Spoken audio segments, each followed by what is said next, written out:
You know I love the Dollar Tree, and these spring projects are going to blow your mind. Come along with me to the Dollar Tree and let's sew some really cute things, from Easter home accessories to the cutest budget-friendly Easter basket and small projects that brighten up your sewing room. This video has it all. Sometimes the cutest projects start with the most unexpected materials, and that's exactly what happened on this trip. The best part? These projects start with inexpensive Dollar Tree supplies, so they're quick, budget-friendly, and perfect for a little spring sewing refresh. So let's dump this bag and make something cute.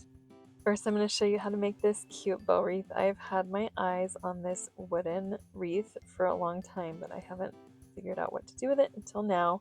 All you need is a fat quarter and this wooden wreath, and then the templates for my bow pattern. You can download this in the link in the description. So to make the bow, we're going to cut out one of each of the pattern pieces. There is a main, a tail piece, and a middle. The main is a cut on fold, so make sure you put the arrow on the fold when you cut it out. Once you have all your pieces, we're going to start by sewing the main piece together. So we are going to fold it lengthwise, matching that long edge, and then sew across the top with a 1/4 inch seam allowance. Turn that piece right side out, and then we're going to press it with the seam allowance on the back. It doesn't have to be perfectly centered, but just put it in the middle somewhere, and that way we won't see it on the bow. Set that piece aside, and then we are going to sew up the tail piece.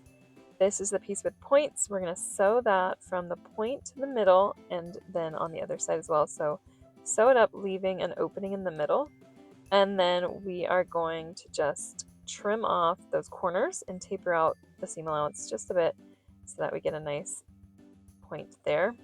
Turn this right side out and then press it well. Because of the way we're going to make the bow, we can just leave that opening open. If you want to, you can sew it up right now.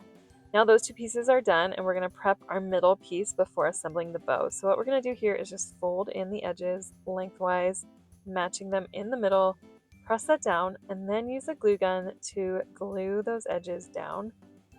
Now we're ready to assemble the bow, so grab your main piece, and with the seam on the inside, we're going to fold the short edges to the back, matching them in the middle, and then I like to just center that on the tail piece, and then we're going to wrap it with our middle piece.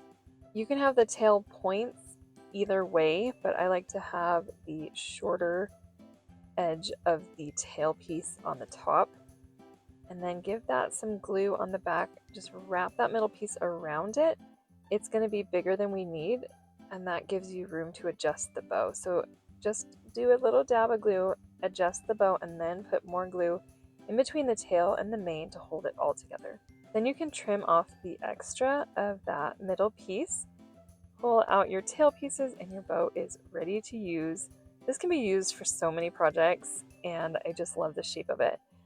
Now I'm going to grab my wooden bead wreath and kind of adjust it. These bend pretty easily. Then add a bunch of glue to the back and stick that on to the bottom of the wreath where the metal piece is. That way you can cover that up.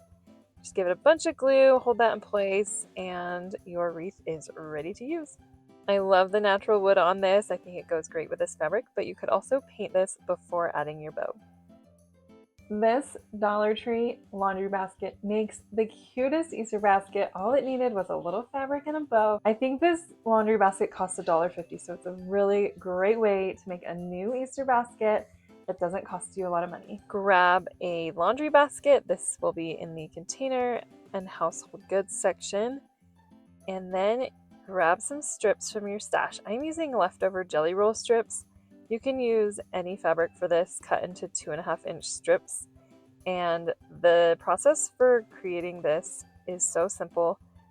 Grab a strip and weave this in and out of the basket. We're going over one plastic part and then under, and then we're just going to do that all the way around until we meet where we started. And then we'll adjust this after to make sure that the fabric is straight and as puffy as we want it. Now from the inside, we're just going to lift up that fabric and glue that plastic and push the fabric down. You don't have to do this on every single one, but this will give us the opportunity to kind of puff that fabric out for a really shabby chic look. And then once you've done that, find your ends, and we're just going to glue them to each other and to the plastic, and then trim off any extra fabric. Now repeat with the next strip. We're going to do opposite, starting where the first strip went over. We're going to go under on the second strip, and that will give us a really cute look. Once you're finished, you can leave the basket like this, or you can add a bow from the first tutorial. Just glue that on and you have an extra cute Easter basket that only costs you $1.50. I always love a good paint project, so I painted this little box and made a cute box for my patches and used a patch on the top. I think these would also make really great and fun party favors. These paper mache boxes are just the cutest little shape, and I knew I could figure out something to put in them. So I grabbed one of those and an acrylic paint. I actually don't love this acrylic paint. I always buy it and then I realize it's really not that great. But it does do a decent whitewash kind of look, or like shabby chic look. So I put a bunch of layers on this, but it still wasn't super solid. But anyways, you can do whatever kind of paint you want or just leave it plain. Let that dry overnight, and then I am going to add one of these cute patches that I found. These are in the craft section, and I feel like they get new ones often because they always have new cute things, and I just love this little Frenchy dog. So I just used a hot glue gun to glue this to the top of my box, and I thought this would be a great way to store my patches. I'm always looking for a good way to store my patches. I feel like I collect them. I don't use them often. So putting one on the outside is a great idea, and then I know where they are. This could also be used for buttons, bobbins, really anything, and they're just a nice little shaped box for your sewing room. So this is a super fast, fun, and cute project. For a quick Dollar Tree sewing hack, I found these containers at the Dollar Tree. I don't think I had seen them before, but maybe I just wasn't looking. They have a suction element to them, so that big button on the top kind of creates a really tight seal, which is awesome for things like buttons that I would be worried about them dumping out from a loose lid. So these are a nice, good size for little collections, buttons, notions, etc. And you really can't go wrong. They're only $1.25 each. I found these on an end cap at the front of my store, so I'm wondering if they're new. But if not, I would imagine they're probably in the kitchen storage section as well. And they are also great to stack on top of each other.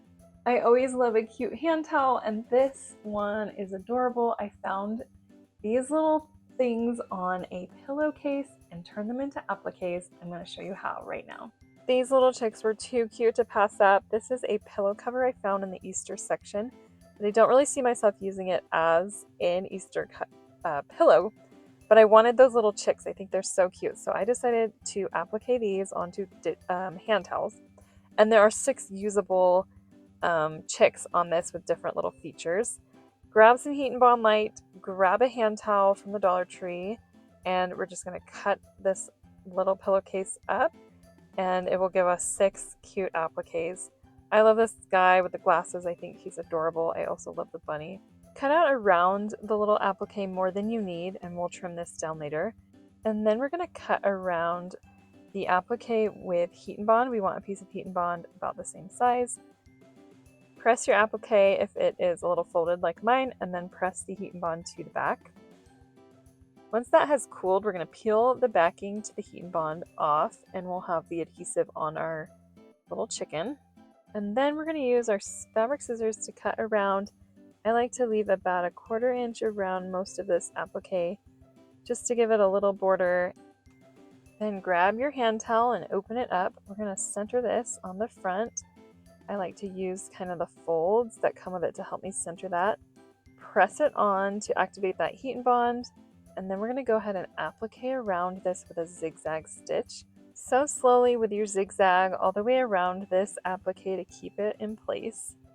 Trim off your threads when you're done, and your towel is ready to be put in your bathroom for fun Easter decor. And then you can use the rest to make even more for friends and neighbors. Here's another quick hack. I found these chalkboard tags and thought they were really cute. I like to put a lot of my fabrics in the same kind of bins, and sometimes I can't exactly tell what they are. So I am labeling with chalk on these tags and then just sticking them on my bins through the little handle.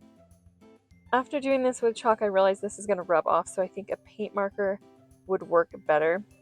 But to put them on, just loop that string around your handle and around the tag. These come in a pack of 6, so it's a really inexpensive way to add a little bit of extra to your organization, and I love how it looks on my shelf too.